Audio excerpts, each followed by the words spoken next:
Yo egresé en el año 2002. Ya estamos, ya tenemos un buen de años de egresados. Y pues la intención es que el doctor Ramón les cuente acerca de su experiencia en investigación y el doctor Fidel Córdoba les va a hablar el jueves acerca de su experiencia en la docencia.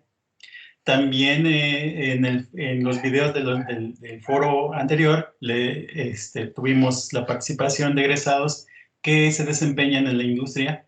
Ese sería lo único que nos faltaría, pero el día de mañana yo voy a tener la oportunidad de hablar con ustedes en este mismo horario para pues tener un panorama general de lo que ustedes pueden realizar al graduarse. Y bueno, y como les decía, el doctor Ramón, o Ramón simplemente, somos parte de la misma familia. Ustedes ahora son parte de esta familia, de esta facultad. Él es, como les decía, es egresado del año 1998. Él estudió su maestría y su doctorado en el Centro de Investigación y Estudios Avanzados del Instituto Politécnico Nacional y ha recibido muchos reconocimientos por su trayectoria académica. Y pues sin más los dejo con él para que les comparta su experiencia. Gracias, Claudio. ¿Sí me escuchan, verdad? Sí. ¿Sí? Ok, pueden bajar las manos los que la tienen todavía levantada y por favor, si tienen alguna pregunta o algún comentario de lo que vaya aquí sucediendo y les vaya yo platicando, adelante. Bien, entonces, Claudio me invitó a platicar un poco acerca de mi experiencia en la investigación. Sí, la verdad, no tuve mucho tiempo para hacer un recuento de varios detalles y por ahí hace como un par de años antes de que, no, incluso poco menos, antes de que me hiciera la pandemia, me invitaron a platicar un poco acerca de las características que se requieren para ser investigador y para hacer investigación. La verdad es que en mi caso ha sido una experiencia muy fortuita, ¿sí? Así que lo que les voy a compartir evidentemente es algo muy personal, muy particular. Cada uno de nosotros vive una experiencia completamente diferente. Así que voy a tratar de incorporar algunos aspectos que considero son relevantes en caso de que ustedes quisieran realizar una carrera científica. También voy a tocar, si me alcanza el tiempo, voy a tocar brevemente por ahí algunos aspectos también relacionados con la experiencia en la industria, que yo estoy convencido que ya en México existe una masa crítica de investigadores que deberíamos también de buscar la posibilidad de colaborar más cerca con el sector industrial, independientemente de los intereses académicos, de los intereses científicos. Creo que la ciencia básica también tiene mucho que aprender del sector industrial y viceversa, por supuesto. Entonces creo que es importante que aunque nuestros intereses sean más de carácter científico, sí es importante darle un vistazo para saber qué es lo que está sucediendo en la industria. Y bueno, ¿por qué no? Tal vez nos toca a esta generación, aunque dice Claudio y bien dice, pues ya tenemos muchos años de haber egresado de la carrera en física, pero creo que sería importante buscar mecanismos para que ustedes también encuentren nuevos espacios laborales en otros sectores que no nada más sea el académico. Sí, pero bueno, déjenme iniciar, les voy a compartir la pantalla, ¿sí? Y nada más, Claudio, me gustaría si me confirmaras que se ve mi pantalla. Sí. ¿Sí? Sí. Ok. Bueno, y entonces les platicaba que esta charla la di hace poco más de un año, ¿sí? Y la llamé La perseverancia y la curiosidad en la vocación y la formación del científico. Es una charla que tradicionalmente va orientada a los estudiantes de bachillerato y los estudiantes que están ya en una carrera científica tecnológica, ¿no? Entonces, como les decía, tiene una orientación muy particular. Así que todo lo que les voy a comentar aquí tiene que ver con mis experiencias personales, ¿sí? Pero si tuvieran alguna pregunta, algún comentario, por favor pueden hablar. Yo no veo si levantan las manos, así que con toda confianza pueden abrir el micrófono y preguntar, ¿sí? Bueno, aquí nada más les presento y les presumo la foto del edificio central de la Universidad de Guanajuato, en Guanajuato capital. Desafortunadamente yo no trabajo ahí, yo trabajo en la ciudad de León, y la ciudad de León es una ciudad enorme, ¿sí? Industrializada, pero bueno, a mí me gusta, cuando tengo oportunidad, me gusta ir a pasear a la ciudad de Guanajuato, porque además es increíble, ¿no? Y además se come muy rico. Así que, bueno, este es el edificio central de la Universidad de Guanajuato. Y bueno, una pregunta importante que nos hacemos es: ¿qué es y qué hace un científico?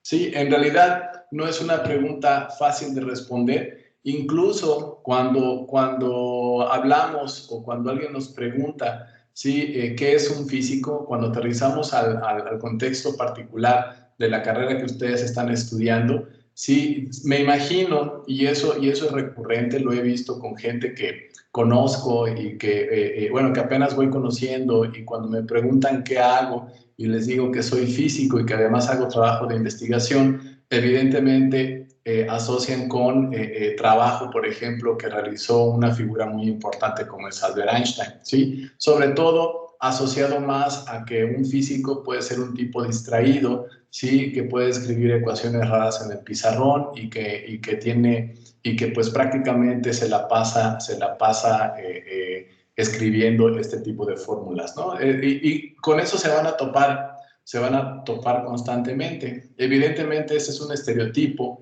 y no es un estereotipo realmente 100% confiable, ¿no? Sí, y este estereotipo tradicionalmente se asocia en física con lo que se conoce como la física teórica. Y también dentro de la física, no nada más hemos clasificado las actividades que realizamos en el marco teórico, también hay otra clasificación de la física que se conoce como la física experimental. Sí, y es evidente que se requieren los experimentos, porque la física, lo que ustedes van a aprender, sí, sin importar que la mayor parte del trabajo ahora lo tienen que realizar pues prácticamente en línea y en casa. Si tuvieran la oportunidad de ir a los laboratorios, pues tendrían también la oportunidad de meterse a hacer algunos experimentos, ¿sí? Y la física pues es una ciencia fáctica, ¿sí? Es una ciencia basada en hechos. Entonces tenemos que preguntarle a la naturaleza, ¿sí? De qué manera se comporta bajo ciertas condiciones, y eso lo podemos hacer de manera controlada en el laboratorio. Y bueno, un científico que se dedica a hacer experimentos usualmente se cataloga o se clasifica como un científico experimental. En el contexto de la física, bueno, se clasifica como un científico experimental. Pero fíjense, en los últimos años, y no es que las últimas décadas, el trabajo en ciencia, el trabajo teórico y el trabajo experimental, sí, se ha venido también enriqueciendo por una nueva forma de hacer ciencia, sí, y no nada más tiene que ver con que vayamos al laboratorio, sí, con que analicemos, observemos, sí, y saquemos algunas conclusiones, y que todo eso lo plasmemos a lo mejor en algunas leyes, y que de estas leyes se deriven algunos principios. Sí, actualmente también podemos decir que existe una tercera clasificación, aunque en particular a mí no me gusta hablar de una clasificación. Me gusta pensar que son formas diferentes de hacer ciencia, y eso es lo que se dedican los científicos.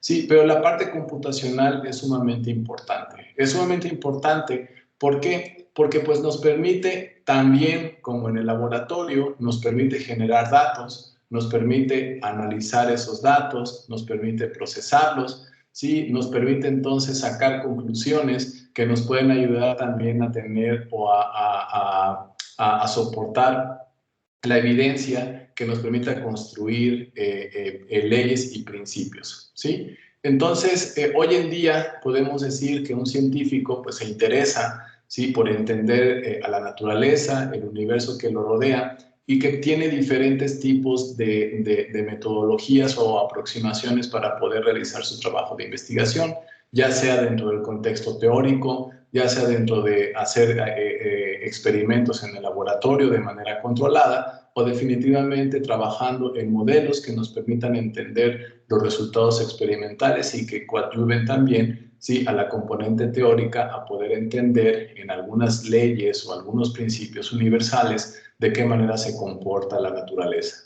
¿Ok? Entonces, digamos que en resumidas cuentas, esto es lo que queremos hacer, lo que tratamos de hacer. Mucho del trabajo también científico está íntimamente relacionado con el desarrollo y la innovación tecnológica, pero de eso vamos a hablar más adelante, ¿no? Si nosotros nos queremos dedicar al trabajo académico o al trabajo científico, sí, tenemos que escoger, sí, este tipo de aproximaciones para poder entender algún fenómeno en particular. Sí, durante mucho tiempo, les comentaba, se hablaba de que o eres físico teórico o físico experimental. A lo mejor hoy en día también ya tenemos que hablar de una nueva modalidad como físico computacional. Sí, y yo recuerdo cuando estaba terminando mi doctorado y mi postdoctorado, me encontraba con gente que decía que o hacías una cosa o hacías la otra, pero que no podías hacer dos cosas a la vez, ¿sí? Dentro de mi grupo de investigación y la experiencia también acumulada de la colaboración con otros grupos en el mundo, ¿sí?, yo me he dado cuenta que es importante que los jóvenes, cuando deciden desarrollar una carrera científica, ¿sí?, aunque se enfoquen a lo mejor en la componente teórica o en la componente experimental o en la componente computacional, que también tengan la posibilidad de acercarse a estas otras componentes, de conocerlas, de entenderlas, porque uno, eso les va a permitir tener un conocimiento integral del fenómeno que están estudiando. Y dos, lo más importante, les va a permitir establecer un lenguaje común con otros colegas. Por ejemplo, yo soy físico, pero he tenido la oportunidad de colaborar con ingenieros químicos, ¿sí?, o con biólogos, o con químicos, o con ingenieros en materiales. Y créanme, el lenguaje es completamente diferente. A veces queremos decir una misma cosa, pero empleamos otro lenguaje. Entonces es importante conocer esas diferencias, entenderlas, porque es la única manera en la cual podemos nosotros entender un fenómeno de manera integral. Actualmente, por ejemplo, en mi grupo de investigación, yo motivo a aquellos estudiantes que están interesados en meterse al laboratorio, que vayan, que aprendan, que midan y que posteriormente todo lo que midieron, pues tengamos la posibilidad de, por ejemplo, crear un modelo, poner este modelo en algún marco teórico o en algún esquema de modelado molecular, y entonces complementar su estudio experimental con estudios teóricos y estudios computacionales. A veces, evidentemente, el tiempo o nuestras habilidades no son suficientes como para que podamos ser expertos en cada una de estas metodologías, pero siempre es importante que ustedes conozcan de ellas, independientemente del nivel de especialización.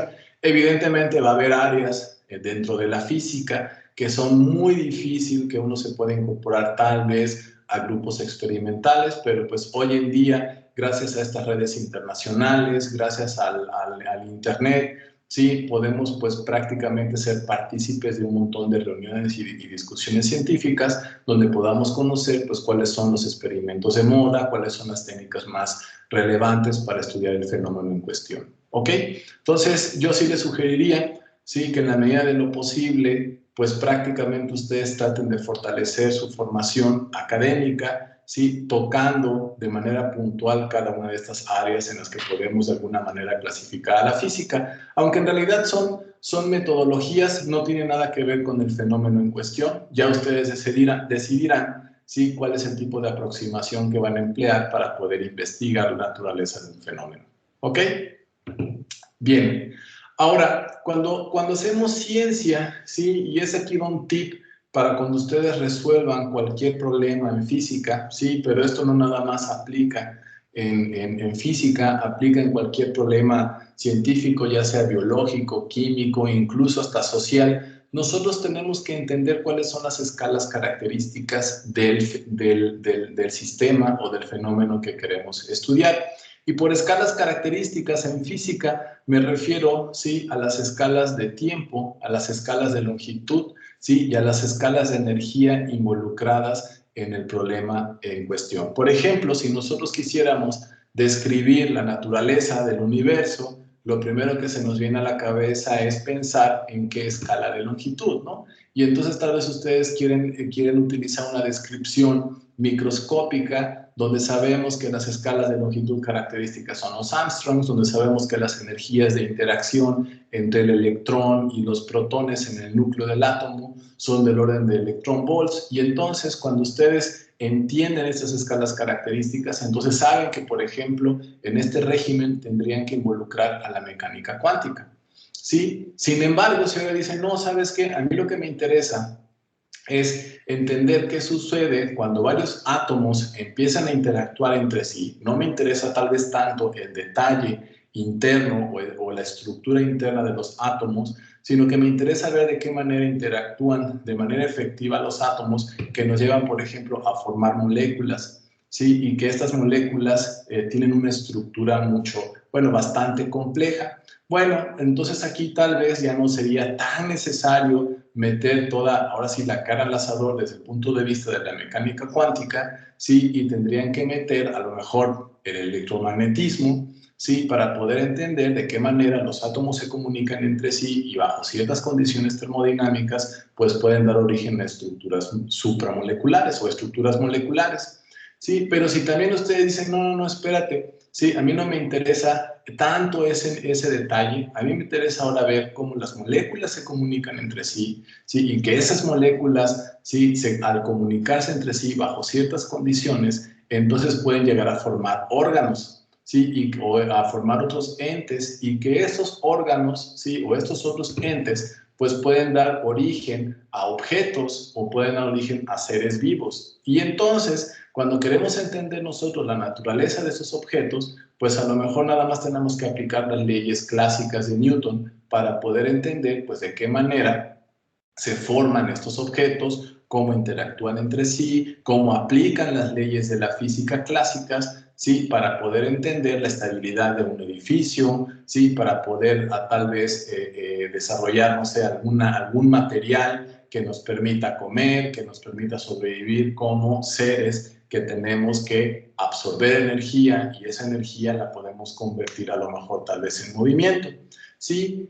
O a lo mejor ustedes me dicen, no, pero tampoco me interesa mucho este nivel de descripción, donde en este nivel, sí, las escalas características de energía, de tiempo y de longitud, evidentemente son diferentes a las anteriores, a las moléculas y a los átomos. Si ahora me interesaría y me gustaría ver qué pasa, ¿sí? Cuando veo en su conjunto, pues, que estos objetos o estos seres vivos interactúan, ¿sí? Con sus alrededores, y entonces forman otras estructuras tal vez más complejas como los planetas. Pero a lo mejor alguien dice, no, a mí no me interesa tampoco entender estas estructuras planetarias. A mí me gustaría ver que los planetas son parte de algún sistema planetario, sí, caracterizado por una estrella con ciertas características, y que esto en su conjunto pues forman otras estructuras que sí, que poseen otras escalas de longitud, tiempo y energía características que dan origen a lo que hoy conocemos como el universo, ¿sí?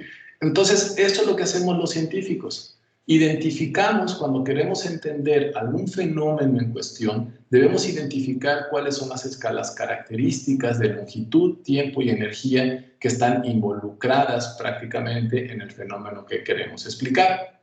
Ahora, yo se los conté de lo micro a lo macro, ¿sí? Pero históricamente, pues la civilización, cuando apareció el hombre aquí en la Tierra, ¿sí? Evidentemente no tenía acceso, ¿sí? A un microscopio que le permitiera entender que la materia está formada por átomos y moléculas, y al revés, ¿sí? Sus ojos lo único que le permitieron ver, pues, fue una estructura prácticamente a gran escala, ¿sí? Donde veía las estrellas, donde pues prácticamente, ¿sí? Se podía entender que lo que se estaba observando directamente con los ojos, ¿sí? Era lo único que existía. Pero pues hoy en día podemos contar la historia al revés, podemos ir de lo macroscópico a lo microscópico, pero sin olvidar que existen las escalas características, ¿sí? Y estas escalas características me van a poder ayudar a decidir cuáles van a ser las leyes de la física, ¿sí? Que nosotros tenemos que aplicar, o los principios de la física o de la naturaleza que debemos de aplicar, pues, para poder entender, ¿sí? Prácticamente a la naturaleza. ¿Ok? Bueno, ahora, una pregunta que pueden hacer, ¿sí? O que nos podemos hacer es: ¿un científico nace o se hace? Sí, yo creo que aquí hay un debate interesante, ¿sí? Hay muchos factores involucrados en la formación de un científico, ¿sí? Yo tengo claro que en cualquier momento y en cualquier parte del mundo hubiera nacido Newton. Bueno, a Newton le tocó nacer en Inglaterra, ¿sí? Pero seguramente alguien como él, con esa inteligencia, con esa brillantez y con esa claridad de ver las cosas, sí, seguramente pues hubiera nacido en cualquier parte del mundo y en cualquier época, y estoy convencido que en cualquier época así ha sucedido y así va a seguir sucediendo. Sí, pero sí hay aspectos que uno debe de pensar que son necesarios, ¿sí? Para fortalecer este espíritu científico, para mantenerlo vivo, ¿sí? Para poder impulsar a que la gente cada vez se acerque más al trabajo de investigación. De hecho, en México, evidentemente se requiere de un impulso a una cultura científica porque desafortunadamente no existe. Yo recuerdo cuando me iba de postdoc a Alemania, sí, y seguramente también a Claudio le dieron la misma recomendación porque tuvimos el mismo asesor de doctorado. Sí, recuerdo que mi asesor me dijo que cuando llegara a Alemania, si tuviera yo algún problema, ¿sí? En la ciudad, sobre todo por la comunicación, que yo mencionara que yo trabajaba en la universidad. ¿Por qué? Porque en la universidad la gente en Alemania sabe que trabaja la gente, ¿sí? que tiene un perfil científico, o ahí trabajan los científicos, y entonces en Alemania hay una gran cultura científica, hay un gran respeto hacia la figura del científico. Sí, créanme, tiene mucho más peso en Alemania ser científico que ser millonario. Sí, porque saben que no cualquiera está haciendo trabajo de investigación, trabajo científico que puede llegar a impactar en muchos aspectos, ¿sí? A la propia sociedad. Y eso sabemos que no sucede desafortunadamente en México. Entonces tenemos que fortalecer los esquemas para poder fomentar una cultura científica y que haya más jóvenes que se acerquen al quehacer científico, ¿sí? Yo sé que si ustedes escogieron estudiar una carrera en física es porque tienen mucha curiosidad, porque tienen muchas preguntas, ¿sí? Que los acercaron a escoger la carrera de física como una alternativa para dedicarse a ella en los próximos años, ¿no? Pero vamos a identificar algunos aspectos que creo que son importantes en la formación, ¿sí? De un científico, ¿ok? Bueno, la formación básica es fundamental. Ahí perdonen nada más el comercial. Yo soy originario también de Veracruz, como me imagino la mayoría de ustedes, en particular del norte del estado. Sí, cuando era pequeño, más o menos tenía 10, 11 años, mis padres, por cuestiones familiares, migraron a Jalapa. Sí, pero pues básicamente siempre había una cultura en familia, pues de que debíamos de sacar buenas notas, de que teníamos que pues prácticamente interesarnos en los aspectos básicos como el buen español, las buenas matemáticas, entender las ciencias naturales, las ciencias sociales. Entonces la formación básica siempre es fundamental, ¿sí? No es el caso de ustedes, aunque todavía están a tiempo para aprender o desarrollar algunas habilidades que son sumamente interesantes, ¿sí? Sobre todo para su formación en la carrera en física. Como comentaba Sol, la maestra Sol, ¿sí? Siempre es importante tener claro que las matemáticas son fundamentales para una carrera científica, ¿sí?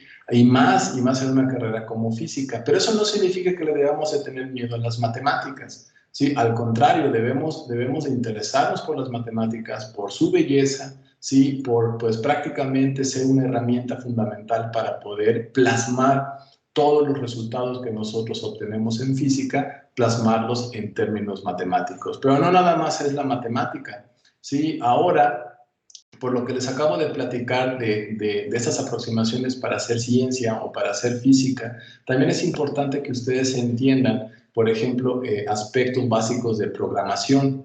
¿Sí? Hoy en día cualquier cantidad de datos que ustedes generen, ya sea con experimentos, con modelos, con cálculos, pues son datos que van a tener que almacenar, que van a tener que procesar en una computadora, ¿sí? Así que es importante que tengan una formación integral en cómputo numérico. También va a ser importante, si se van a dedicar al ámbito experimental, que tengan una formación sólida en electrónica, porque pues prácticamente todos los aparatos de medición, ¿sí?, trabajan con corriente eléctrica. Entonces es importante que entendamos la electrónica. Y finalmente, como lo van a ver más adelante, ¿sí?, hoy en día, si yo quisiera que mi trabajo de investigación lo lea alguien que se encuentra del otro lado del mundo, pues es importante hablar inglés. Y si no hablarlo, al menos tener un inglés escrito, ¿sí?, bastante claro, que me permita plasmar mis resultados y mis ideas en el idioma inglés para que alguien del otro lado del mundo, ¿sí?, pueda leerme. Y no nos vayamos lejos. Nuestros vecinos del norte, ¿sí?, pues hablan inglés. Entonces, si nos quisiéramos comunicar con ellos, pues es importante tener una formación básica, ¿sí?, integral. Así que una recomendación para los que están cursando la carrera de física: no olviden aprender bien matemáticas, electrónica, programación, ¿sí?, y por supuesto inglés. ¿Ok? Bien, ¿qué más? Bueno, también es importante no dejar a un lado, ¿sí?, el desarrollo y el crecimiento integral. Sí, es importante que si tienen ustedes intereses por el deporte, por la cultura, ¿sí?, por las artes, desarróllenlo en paralelo con sus intereses académicos. Es sumamente importante, ¿sí? Créanme, les va a ayudar a ustedes a entender y a buscar la manera más eficiente para resolver problemas, ¿sí? Así que tener estas otras alternativas también es muy sano, ¿no? Así que, por favor, no lo dejen. Yo sé que a veces la carrera puede llegar a ser bastante pesada, muy absorbente, ¿sí? Pero no dejen de trabajar en su formación integral. ¿Ok? Bueno, algo que es sumamente importante, ¿sí?, para desarrollarse como científico, pues es la perseverancia, la disciplina y, por supuesto, trabajar con excelentes científicos, ¿sí? Ustedes pueden ver más o menos aquí históricamente, yo estuve de 1993 a 1998 en lo que todavía es la Facultad de Física, ¿sí? Antes se llamaba también Facultad de Física e Inteligencia Artificial. Seguramente en el caso de ustedes la gran mayoría no la conoce todavía por las cuestiones de la pandemia, pero espero que próximamente la conozcan o definitivamente ya se vayan a las nuevas instalaciones. Sí, ahí crecí académicamente hablando. Después me mudé, como les dijo el doctor Claudio Contreras, me mudé al Departamento de Física del CIMBESTAF. Ahí tuve la oportunidad de conocer a mi asesor, sí, al doctor José Méndez, y a mi abuelo académico, el doctor Magdaleno Medina, ambos excelentes científicos. Eso es algo sumamente importante, jóvenes. Cuando ustedes escojan, sí, sus líneas de investigación, que les interese algún tópico de investigación, vayan y trabajen con los mejores, ¿sí? ¿Eso qué significa? Bueno, significa que pues tienen que trabajar con gente que sea apasionada, ¿sí?, con gente que sea dedicada, con gente que realmente entienda lo que es ser también estudiante de posgrado, ¿no? Y que les tenga tiempo para poder discutir los resultados, porque puede haber mucha gente, sí, muy buena, pero que está sumamente ocupada, ¿no? Y que no va a tener tiempo para atenderlos, para discutir, sí, pero creo que siempre es importante contar con gente que los vaya guiando, que los escuche, sí. Recuerden que un asesor es un guía, ¿sí? No les va a resolver todos los problemas, pero los va a guiar, así que es importante siempre, ¿sí?, escoger o hacer una buena elección de quiénes son los asesores, ¿sí? Y yo, la verdad, tuve la fortuna o he tenido la fortuna de trabajar con gente sumamente brillante y principalmente gente humilde, que siempre que uno está en aprietos o que tiene alguna duda o algún comentario, siempre están ahí para escucharlo y para asesorarlo. Sí, bueno, posterior al doctorado, sí, gasté casi 2 años en el Departamento de Física de Constance. Ahí también trabajé con gente bastante brillante. Ahí fue donde aprendí que era posible no nada más hacer trabajo teórico, también era factible hacer trabajo experimental, ¿sí? Que la física teórica se habla muy bien con la física experimental y viceversa. También ahí tuve la experiencia también de trabajar o hacer mis primeros trabajos aprendiendo modelado molecular, ¿sí? Y bueno, de ahí en adelante me formé, ¿sí? Fue, digamos, como una formación académica integral, ¿sí? Y que me ayudó y benefició para que prácticamente me ofrecieran irme a lo que antes se conocía como el Instituto de Física de la Universidad de Guanajuato, por ahí del 2004. Hoy, y desde hace poco más de 10 años, se llama la División de Ciencias e Ingenierías, porque la Universidad de Guanajuato hace poco más de 10 años se reestructuró administrativamente, ¿sí? Sobre todo pensando que el trabajo de investigación que nosotros desarrollamos debe ser pertinente socialmente, ¿sí? Y al reestructurarse administrativamente, ¿sí? Nos fuimos a una modalidad multicampus, donde los campus están formados por divisiones, las divisiones por departamentos, los departamentos se encargan del trabajo de investigación, ¿sí? Entonces, el Instituto de Física o los profesores del Instituto de Física decidimos, para tener mayor impacto, incorporar nuevos programas educativos en ingeniería, pero una ingeniería, ¿sí?, que estuviera o que creciera de la mano con la excelencia académica. Así que hoy actualmente, además de contar con programas de licenciatura y de posgrado en física, también contamos con programas de ingeniería y de ciencias aplicadas. ¿Ok? Bien. Otro aspecto que es importante, imagínense que ya pasaron por toda esta formación académica, ¿sí? Que de alguna manera ya lograron y encontraron alguna oportunidad para asentarse como investigador, y la pregunta es, ¿y qué sigue? Sí, tradicionalmente cuando uno se forma en el doctorado o desde la maestría, prácticamente se especializa en un tema, en un tópico. Ni siquiera podemos decir que uno se especializa en un área, ¿sí? Se especializa en un tópico y entonces uno tal vez pudiera pasar toda la vida, ¿sí?, trabajando en aspectos relacionados con ese tópico. Pero desde mi muy particular punto de vista, ¿sí?, eso suprime e inhibe drásticamente la curiosidad científica. Así que la recomendación es que ustedes puedan diversificar sus intereses académicos. Por ejemplo, yo jamás me imaginé, ¿sí?, que después de varios años mi trabajo de investigación lo pudiera también llevar de la mano con inteligencia computacional. Aquello que recuerdo por ahí de 1997, cuando la Facultad de Física se une al programa de inteligencia artificial. Sí, yo recuerdo que mis compañeros de generación y un servidor decíamos, ¿y eso qué es? ¿Qué es la inteligencia artificial? ¿Para qué sirve? Lo primero que se nos venía a la mente era pues prácticamente la novela de Isaac Asimov, la de Yo Robot, ¿no? Donde prácticamente con inteligencia artificial, sí, se podían controlar, se podían desarrollar máquinas que tomaran decisiones por sí solas. Sí, lo veíamos realmente incompatible a la física.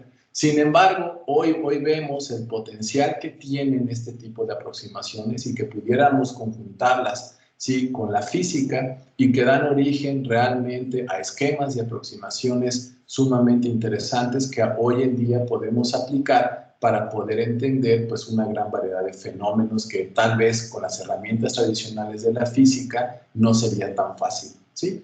Entonces es sumamente importante que ustedes, una vez que se establezcan como investigadores, no digan, no, pues ¿sabes qué? Yo voy a vivir mis 30 años productivos académicamente hablando en una sola línea de investigación. No, háganse preguntas, ¿sí? No importa que a lo mejor ustedes decidieron hacer, no sé, mecánica cuántica y que al final del día trabajen en aspectos de mecánica clásica, ¿sí? O en mi caso, que yo decidí hacer física estadística de la materia condensada blanda, y hoy en día esté trabajando y colaborando con expertos en física de semiconductores, porque queremos entender estabilidad de nuevos estados de la materia que no se observan, vamos a decirlo así, bajo condiciones normales, pero que son importantes si nosotros queremos desarrollar nuevos dispositivos que sean más eficientes, mucho más rápidos. Entonces, ustedes se pueden incorporar en la medida de lo posible, ¿sí?, a nuevos problemas de investigación que tengan un reto conceptual, ¿sí?, que para ustedes sean importantes, ¿sí?, y que satisfaga su curiosidad científica. Eso es importante, que nunca muera ese espíritu, porque de lo contrario tampoco van a poder ustedes transmitir esos intereses y ese espíritu y esa curiosidad a sus estudiantes, ¿sí? Y es sumamente importante que los estudiantes que ustedes vayan a formar en un futuro, pues también se formen con estas características. Hay que seguir promoviendo la curiosidad científica. ¿Ok? Otro aspecto que es sumamente importante como científico, pues es establecer redes de colaboración. Miren, la ciencia es una actividad globalizada, ¿sí? Y si es una actividad globalizada, ¿sí? Eso significa que ustedes van a leer contribuciones de gente de muchas partes del mundo, ¿sí? Y eso es sumamente importante porque es la manera en la que la ciencia se beneficia de la discusión, del análisis, de las diferencias que puede haber, ¿sí? Que puede haber con diferentes grupos de investigación. Y les cuento una anécdota. Por ejemplo, ven al tipo que aparece en primer cuadro en la esquina superior izquierda debajo del logo que dice University of Antwerp. Este tipo, ¿sí? Es un profesor que recuerdo que un día me escribe un correo electrónico, ¿sí? Y ahorita les platico un detalle de ese profesor. Me escribe un correo electrónico y me dice, oye, acabo de ver tu artículo tal, nos gustó mucho, nos interesó, ¿sí? Se parece mucho a lo que estamos haciendo, ¿sí? Actualmente nosotros, y aquí te mando copia de mis artículos de investigación por si fuera de tu interés. Me escribió por dos cosas que son sumamente importantes. Una, cuando nosotros publicamos nuestro artículo, ¿sí? Nunca lo citamos y entonces me escribió porque quería que citáramos su trabajo. Pero un segundo aspecto importante es que los resultados que él había obtenido con su grupo de trabajo, ¿sí? Eran completamente diferentes a los resultados que nosotros habíamos publicado, ¿sí? Y entonces podríamos hablar del inicio de una controversia académica, ¿sí? Y de hecho nosotros decíamos que ellos se habían equivocado.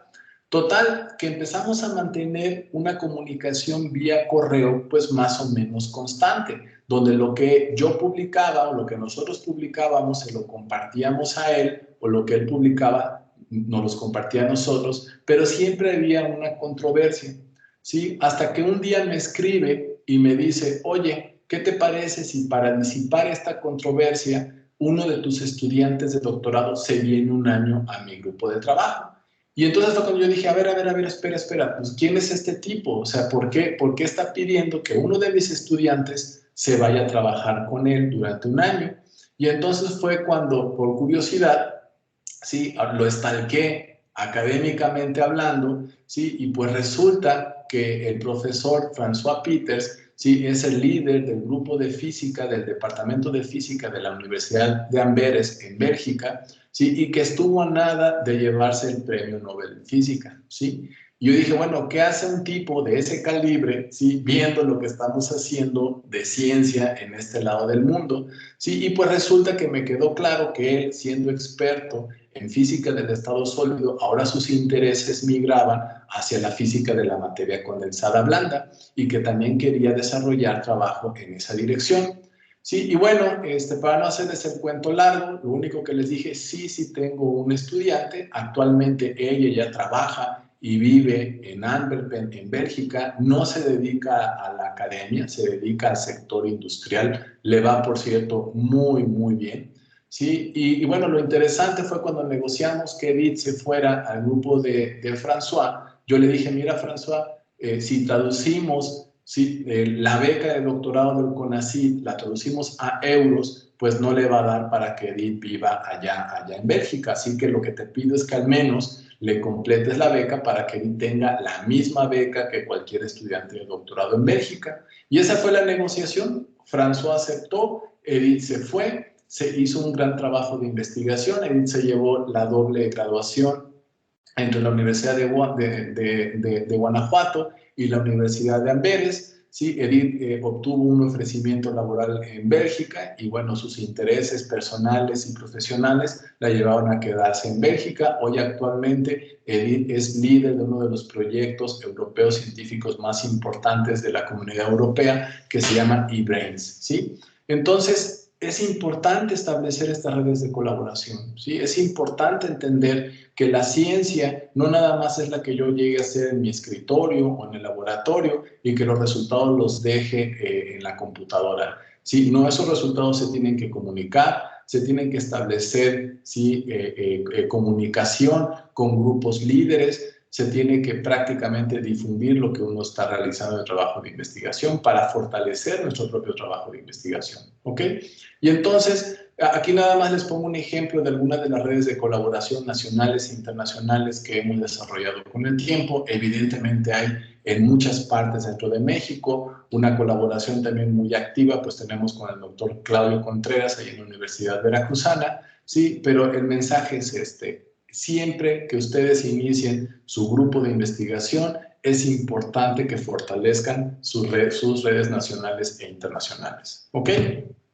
Bueno, y también es importante que el trabajo que lo hagan bien, motivados, ¿sí? No es porque ustedes busquen los premios, ¿sí? Mencionó Claudio acerca de los premios, ¿sí? No me gusta mencionar mucho estos aspectos de los premios, pero llegan de manera natural, ¿sí? Es algo que tal vez es muy criticable, pero es importante que en México fortalezcamos esta cultura, ¿sí? Donde se premie y donde se reconozca el trabajo de investigación, porque créanme, es mucho trabajo, ¿sí? Y entonces que haya este tipo de reconocimientos, evidentemente nos ayudan a tener fondos, ¿sí? Para poder continuar con las actividades de investigación. Pero a mí el reconocimiento que más me importa, que más me llena, no es el reconocimiento hacia mi persona, hacia el trabajo que están realizando los jóvenes, ¿sí? Sino el reconocimiento que los jóvenes que se están formando con estas ideas, con estos proyectos de investigación, ¿sí? Están obteniendo a lo largo del tiempo. Y así lo hemos hecho, por ejemplo, a lo largo de 17 años como investigador independiente en la Universidad de Guanajuato, siempre la apuesta ha sido con los jóvenes. Y bueno, de ayer cuando Claudio me invitó a darles la charla y que hice una lista pues de cuántos jóvenes han pasado por el grupo de investigación, pues ya es un número importante, ¿sí? Muchos están trabajando dentro del país en diferentes universidades o centros de investigación, ¿sí? Otros tantos están también en el extranjero y están haciendo cosas interesantes, como en el caso de Edith, ¿sí? Que ahora está liderando uno de los proyectos más importantes de supercómputo en Europa. Entonces, a mí este es el reconocimiento que en realidad me gusta, me llena como asesor, ¿sí? Ver que, por ejemplo, mis estudiantes han tenido excelentes distinciones. Por ejemplo, Néstor, que ahora es profesor de la Universidad Autónoma de Chiapas, ¿sí? Obtuvo el reconocimiento summa cum laude por parte de la Universidad de Guanajuato, el más importante del país. Sí, José Ramón Villanueva, que hoy está haciendo trabajo experimental en la Universidad de Lund en Europa, sí, que es una de las mejores universidades de Europa, recibió el reconocimiento del Premio Estatal de la Juventud Tlaxcala 2017, sí, o lo que les comentaba, ahora que estamos haciendo física de semiconductores, recuerdo, y esta fue una colaboración con mi primer estudiante de licenciatura, que lo pueden ver aquí en la diapositiva, Esteban Cruz Hernández. Esteban Cruz Hernández también es egresado de la Facultad de Física de la Universidad Veracruzana. Él me buscó después de que yo di un curso o dos cursos en la facultad por ahí del 2009, 2002, si mal no recuerdo, no, fue entre el 2000 y 2001, sí, que di un curso ahí en la Facultad de Física de la Universidad Veracruzana, di un curso y después de eso Esteban se acercó y me dijo, oye, me gustaría hacer el trabajo de tesis contigo, sí, se graduó conmigo, si mal no recuerdo, o a principios del 2002 o finales del 2001, y posteriormente él se fue a Simvestab, hizo física del estado sólido, después se fue también de postdoc a Japón, regresa, lo contrata a la Universidad Autónoma de San Luis Potosí, me contacta y me dice, oye, estamos interesados en este tipo de física, nos gustaría hacer experimentos, ¿sí? Y entonces le dije, mira, yo no soy experto en eso, pero me interesa el problema. Ahí es donde les digo, hay que diversificar los temas de investigación. Le dije, me interesa, pues si quieres empezamos a trabajar. La verdad es que partimos de cero, no teníamos ni la más mínima idea que lo que estuviéramos haciendo tuviera impacto. Para no hacerles el cuento largo, ¿sí? Tuvimos una estudiante en común, la doctora Reina Méndez, cuyo trabajo combinando, ¿sí?, la física del estado sólido junto con la física de la materia condensada blanda, ¿sí?, encontramos modelos que predicen la formación estable de estos estados como la molécula de Wigner, ¿sí? Y bueno, pues resulta que en el 2017 la UNAM le otorgó el premio a la mejor tesis de doctorado en el área de ciencia e ingeniería de materiales. Prácticamente, sí, de un proyecto que nació, sí, sí que Esteban y yo supiéramos el impacto que llegara a tener este tipo de investigaciones con las aproximaciones que empleamos, ¿no? Entonces, pues son de las distinciones que a mí siempre me gusta platicar, ¿sí? Porque pues prácticamente convergen muchas de las cosas que aquí les he estado mencionando, ¿no? Y bueno, ya casi para terminar y no consumir más tiempo, sí, a lo mejor aquí aparece mucho trabajo, sí, he comentado sobre pues, la disciplina y la perseverancia, sí, y bueno, el tiempo que le tenemos que invertir para hacer trabajo de investigación de excelencia. Y la otra pregunta que también surge es, ¿y los científicos solo hacemos ciencia? La verdad es que la comunidad científica es una comunidad bastante noble, sí, a mí en particular me gusta mucho participar en eventos académicos, en congresos, pues porque uno conoce a gente de diferentes países, con diferentes culturas, con diferente forma de ver la vida, ¿no? Entonces creo que uno crece con este tipo de experiencias, tener contacto con premios Nobel en física, con científicos que trabajan en las mejores universidades del mundo, incluso hasta conocer a algunos presidentes, sí, creo que son digamos, de las recompensas por hacer trabajo de investigación, ¿sí? Y que, bueno, en particular son aspectos que yo valoro mucho de mi carrera y que son resultados colaterales, no es algo que yo esté buscando por hacer trabajo de investigación, ¿no? Evidentemente, también como científico, tenemos que brindar un servicio al sector social y a la comunidad. Dar charlas de este tipo sí es parte del servicio social hacia la comunidad científica, donde al menos uno pueda motivar un poco a los jóvenes a que hagan trabajo de investigación, pero también tenemos obligaciones. Por ejemplo, podemos ser editores de revistas internacionales, ¿sí? Para ir fomentando trabajo de investigación en ciertas áreas, colaborando con revistas, colaborando también con otros profesores que son líderes y expertos en estos temas de investigación. ¿Ok? Y bueno, lo que les comentaba, un aspecto fundamental en el que he estado involucrado el último año y medio, ¿sí? y que vino a consolidarse con la pandemia, pues es la vinculación y el emprendedurismo con el sector productivo. Miren, los dos colegas que aparecen aquí, el doctor Miguel Ángel Vallejo y el doctor Cristian Gómez, son físicos experimentales. Bueno, uno es físico experimental, el otro es químico, también experimental. ¿Sí? Desarrollaron una tecnología que es un material híbrido que se puede depositar en cualquier superficie, ¿sí? Y este material, al formar la película sobre la superficie, posee propiedades antivirales, antibacterianas y antimicóticas, ¿no?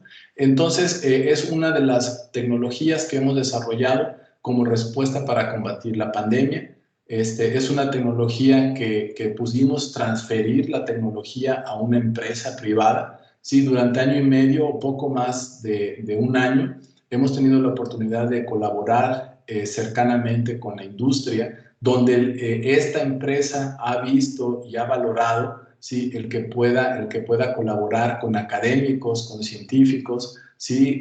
que también mucho de su trabajo pues tiene impacto importante para poder resolver problemas que son fundamentales para la sociedad, ¿sí? Creo que es un aspecto sumamente relevante ahora en mi carrera. Me gustó el reto. Quisiera contribuir un poquito más, pero creo que es algo que todos deberíamos de pensar, que carreras como la de ustedes, la de física, o carreras que tienen un giro científico, pues se tienen que acercar más al sector productivo, al sector industrial, y por qué no tener una formación integral pues que les permita vincularse y ser un poco más emprendedores. ¿Ok? Y bueno, también cuando tenemos tiempo libre, y que de eso hay muy poco, ¿sí? También podemos filosofar. Alguna vez en mi sabático, ¿sí? Estaba por ahí haciendo unos cálculos y me llevé con una sorpresa bastante agradable del trabajo que estaba yo desarrollando. Y eso me llevó también a reflexionar, y esta frase que está aquí es autoría personal, propia, ¿sí? Y mi reflexión es que la física, y eso seguramente ustedes lo van a ir descubriendo con el tiempo, La física es el arte de descubrir leyes de escalamiento, establecer relaciones universales entre cantidades físicas y emplear analogías o mapeos entre fenómenos físicos, ¿no? Y cuando reflexioné eso, yo dije, bueno, la ciencia pues prácticamente es arte, es como el arte. Y me dio curiosidad ver una vez este programa de Rick y Morty, ¿sí? Donde en una discusión, ¿sí?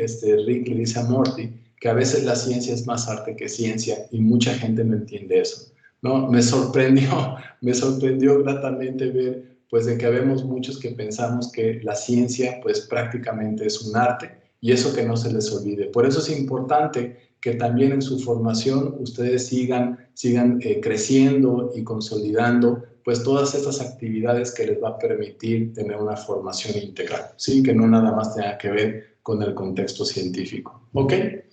Y bueno, y finalmente algo que es, al menos que a mí me ha gustado mucho de mi carrera como científico, ¿sí? Es que pues he tenido la oportunidad de viajar por el mundo y no ha sido porque yo haya gastado de mi bolsillo, sino porque es inherente a las actividades científicas que realizamos. Sí, y bueno, y me ha gustado porque los científicos recorremos y tratamos de entender el mundo en el que vivimos, ¿no? Y bueno, yo he sido muy afortunado que he tenido esa posibilidad. Me gusta, creo que lo he transmitido también a mis estudiantes, ¿sí? Todos ellos también son viajeros, les encanta ir a todos lados, participar en escuelas, en eventos académicos internacionales. Y como les digo, eso les permite conocer otros países, otras personas, otras culturas, y creo que eso pues nos ayuda a nuestro crecimiento personal, ¿sí? Nos ayuda a entender la manera en la que podemos atacar un problema de investigación, porque escuchar y discutir lo que tienen que decir otras personas con otras experiencias, pues siempre es enriquecedor. ¿Ok? Y bueno, con eso termino. Muchas gracias. No sé si tengan alguna pregunta, algún comentario. Sí, si alguien tiene algún interés en conocer lo que hacemos también acá posteriormente a su formación de licenciatura, lo que hacemos por acá en la división, pues aquí está mi dirección de correo electrónico. Incluso si nada más tienen alguna duda o quisieran discutir algo acerca de su formación académica, con todo gusto. Muchas gracias. Gracias, Claudio. Muchas gracias, Ramón. Estoy seguro de que esta plática va a servir de mucha inspiración para los nuevos muchachos que están ingresando a nuestra facultad. Y sí, bueno, empezamos un poquito más tarde. Yo creo que sí podríamos dar oportunidad a algún par de preguntas, alguna inquietud de nuestros nuevos ingresados, algo que le quieran preguntar a Ramón.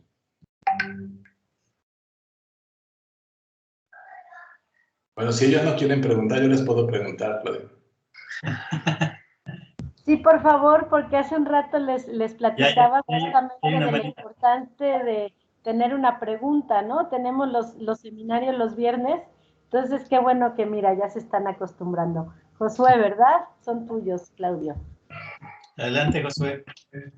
Bueno, así como usted comenta, que ha tenido oportunidades en el extranjero y todo, ¿cuáles son las puertas o dónde es donde tenemos que buscar nosotros ahora como estudiantes esas oportunidades? Bueno, mira, yo sé que existen seguramente también lo tiene la Universidad de Veracruzana, pero hay programas de movilidad académica, ¿sí? Entonces, creo que es importante que te acerques ahí en la dirección de la facultad, ¿sí? Por si tienes alguna duda, pues que te den información acerca de movilidad académica. Si existe esa modalidad, digo, y si las condiciones sanitarias lo permiten, pues es importante que aprovechen esa movilidad académica. Pero ¿qué pasa posteriormente? Tú dices, bueno, yo ya terminé mi carrera, ¿qué es lo que va a suceder, no? Existen muchísimos programas, muchos grupos de investigación en el mundo que tienen ofertas académicas. Lo importante es tener pues un buen currículum, ¿no? Donde se vea el aprovechamiento. Por eso les comentaba, es importante mantener pues buenas notas, ¿sí? Es importante tener claridad en los proyectos y las líneas de investigación en los que ustedes quisieran participar. Y de ahí, pues, quieren el mundo abierto, el Internet, pues es el mundo que tienen prácticamente acceso inmediato en una computadora, y teclear las palabras claves los va a llevar seguramente a un montón de opciones, ¿no? Donde hay universidades, centros de investigación, ¿sí? Grupos de investigación en el mundo que trabajan esas líneas de investigación, y que, bueno, lo que sí es importante es lo siguiente: si tú contactas a alguien, ¿sí? No esperes que esa persona te responda pronto, ¿sí? Y además no nada más hay que apostar por un solo grupo de investigación, ¿sí? Aquí lo importante es enviar en 1000 correos electrónicos. Evidentemente también tus profesores pueden ser, digamos, la primera opción para que puedas tener acceso a otros grupos de investigación, ¿sí? Pero es importante siempre tener más de una opción. Es importante tener varias opciones, ¿sí? Y bueno, si te contestan todas, pues qué bueno. Si no, en función de las que te respondan, ¿sí? De ahí puedes llegar a tomar alguna decisión sobre lo que más te convenga. Pero opciones hay muchísimas, ¿no? Si el interés es irse al extranjero, por ejemplo. Pero también es importante mencionarlo, ¿sí? En México actualmente se desarrollan la gran mayoría de las líneas de investigación, ¿sí? Que uno está interesado, ¿sí? Pues prácticamente en cualquier parte del mundo, con excepción, podemos decir, de estos grandes laboratorios con estas grandes facilidades, ¿no? Sí, creo que aunque existen algunos en México, pues evidentemente hay países que tienen una mayor infraestructura, ¿sí? Tan solo pensar, por ejemplo, en un laboratorio cuyo presupuesto anual es $1 billón, evidentemente es algo que nunca vamos a tener aquí en México, ¿no? Pero bueno, eso no significa que no te puedas acercar a esos grupos y que puedas colaborar con ellos. Y algo que es sumamente importante que se me estaba olvidando, ¿sí? Esto es una percepción muy, muy personal, José. Yo he visto, al menos esa es mi experiencia, que al menos en física, la física en México, sí, está reconocida en el mundo como una física competitiva, sí, como una física internacional y reconocida en el mundo. Así que el tener una buena formación académica, sí, casi te puedo asegurar que te abre las puertas en cualquier grupo de investigación en el mundo. ¿Ok? Muchas gracias. ¿No de qué? ¿Alguna profe, yo tengo... para una pregunta? ¿De acuerdo? Sí, perdón. No es más que, o sea, más como que para pedirle su opinión, porque hace rato usted mencionó que estaba trabajando como que en algo relacionado con estados de materia que no son como que visibles de manera natural, por así decirlo, ¿no? Y es que justamente hoy en la mañana estaba yo leyendo un artículo de 2 equipos de investigación que lograron crear un tipo como cristales de tiempo, que decía algo así parecido, en los cuales como que dentro de uno lo hizo, o sea, de manera práctica, y el otro lo hizo mediante un computador cuántico de Google, ¿no? Y ahí mencionaban que habían creado como que un nuevo...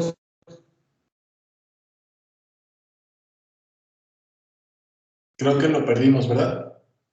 Sí, se fue tu audio, Max. Sí, ya no escucho nada. ¿Ya me escuchan? Sí, ahora ya. Ya, es que se me fue o sea, se apagó el internet.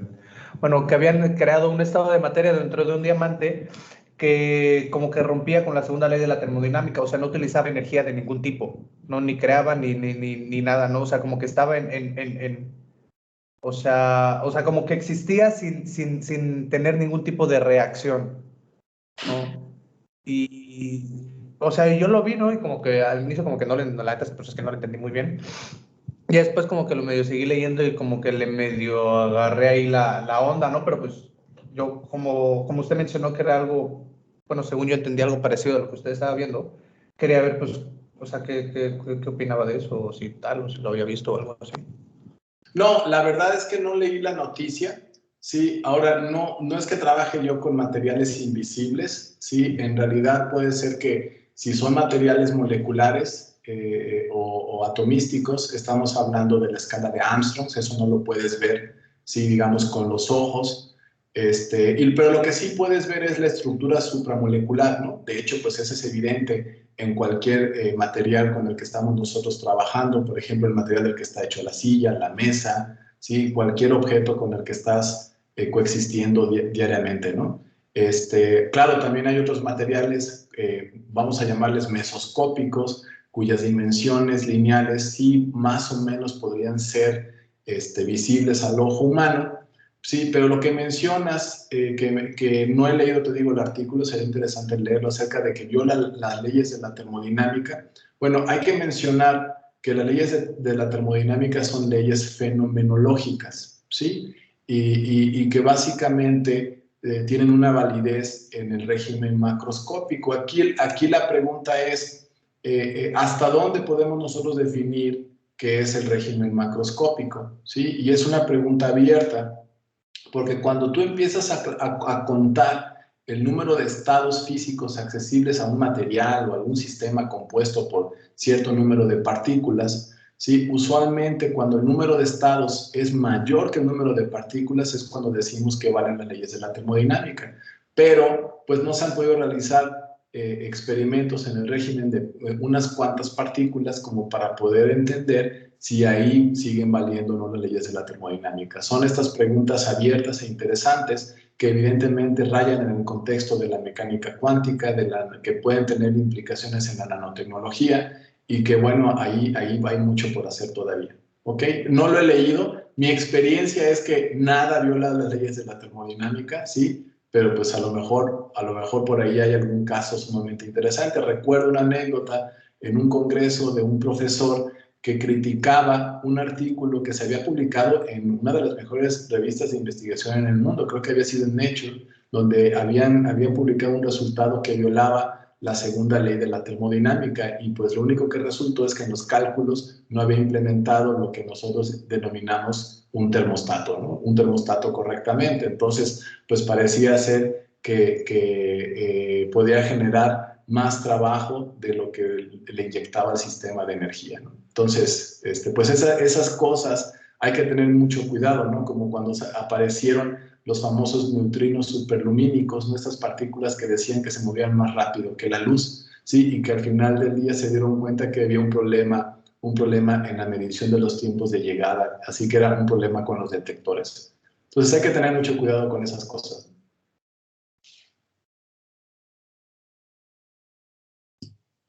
Ya, gracias. Bueno, pues una vez más, muchas gracias, Ramón, por tu valioso apoyo. No, hombre, ¿de qué? Al contrario. Y pues no sé, Sol,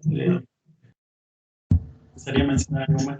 Nada más agradecer, reiterar el agradecimiento y apoyo al doctor Ramón, y pues a ver si luego nos tomamos un cafecito. Está tomando café en taza con la V. Así es. Claro, aquí la tiene. Entonces a ver si luego podemos pues compartir una visita para que los chicos puedan conocerlo personalmente. Esperemos en nuestra nueva facultad, es el deseo que dejamos ahí al aire. Y pues gracias, Ramón, por el apoyo, y a todos los chicos por participar. Les agradecemos. Yo creo que dejamos esta reunión, la cerramos para cerrar la grabación, y pues posteriormente, Claudia, a esta reunión van a tomar un curso que les comento, Ramón, Claudio, un par de chicos de servicio social de 9º semestre están, les decía, llevando el curso de pensamiento inducción al pensamiento lógico matemático, y a la par este curso sobre la escalera de distancias cósmicas, como una intención de ver cómo las funciones fundamentales que repasan por las mañanas les sirven para ubicar nuestro lugar en el universo, ¿no? Y pues eso es entonces a lo que entramos. No sé si o nos quedamos aquí nada más, termino esta grabación e inicio la grabación ahora que empecemos el curso. Y nada más, pues les agradecemos. Gracias. Saludos, Claudio, gracias, Sol. Cuídense. Y chicos, pregunten mucho a sus profesores. Nos vemos.